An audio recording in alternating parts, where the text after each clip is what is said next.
Hi friends, நம்ம வீட்டில் பார்த்தீங்கன்னா போன வாரம் சந்தைக்கு போல, அதுக்கு முந்தின வாரம் சந்தைக்கு போல, இந்த வாரம் சந்தைக்கு போயிட்டு வந்தாச்சு. இப்போ பாருங்கள் எல்லாம் கை வாங்கிட்டு வந்துட்டாங்க ஓரளவுக்கு.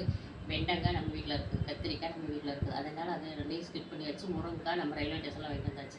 பாருங்கள், பாவக்காய், பீக்கிங்காய், புடலங்காய், பச்சை மிளகாய், கேரட்டு, பீன்ஸு, பீட்ரூட்டு, வாழைக்காய் எல்லாமே வாங்கிட்டு வந்தாச்சு.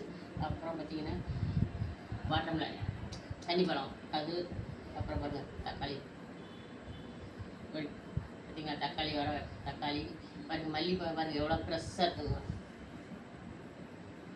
மல்லி, புதினா, அப்புறம் இதில் பார்த்தீங்கன்னா இது வெங்காயம், சின்ன வெங்காயம், சின்ன வெங்காயம் எல்லாம் இன்றைக்கி போய் இந்த வாரம் பர்ச்சேஸ் பண்ணியாச்சு.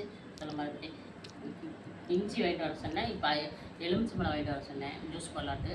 ஆனால் நெல்லிக்காய் வந்து இன்றைக்கி சந்தையிலே இல்லையாமாங்க. நம்ம வேணும்னு கேட்கும்போது சந்தையிலே நெல்லிக்காய் இல்லைன்னு சொல்லிட்டாங்க. வெயில் காலங்கிறனாலே என்னமோ தெரியல. ஹாய் ஃப்ரெண்ட்ஸ், இன்றைக்கி சந்தை ஜாமான். அப்புறம் பூண்டு பார்த்திங்கன்னா பூண்டு அக்கிலாம் வாங்கிட்டு வந்துருக்கிறாரு. ஏன்னு கேட்டிங்கன்னா பூண்டு வந்து எங்கள் ஊரில் வந்து பாலித்தீன் கவரில் தரமாட்டாங்க. இது மாதிரி பாருங்கள், நியூஸ் பேப்பரில் தான் தருவாங்க. இது மாதிரி தான் தருவாங்க எங்கள் ஊரில்.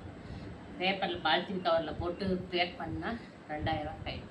அதனால் இது மாதிரி பேப்பரில் தான் கொடுப்பாங்க எங்கள் ஊரில். ஓகே ஃப்ரெண்ட்ஸ், இன்றைக்கான சந்தை செலவு ஜாமான் வாங்கிட்டு வந்தாச்சு. பாருங்கள், உங்கள் ஊரில் இதெல்லாம் என்ன ரேட்டுக்கு விற்காது கமெண்ட் பண்ணுங்கள். பிடிச்சிருந்தால் லைக் பண்ணுங்கள். இது 2 கிலோ, இது 2 கிலோன்னு வாங்கிட்டு வந்துருக்குறாரு. என்ன நாங்கள் 3 பேர் தானே, அதனால் 2 கிலோ போதுன்னு சொல்லி வாங்கிட்டு வந்துருக்காரு. போதும். ஓகே ஃப்ரெண்ட்ஸ், பாய்.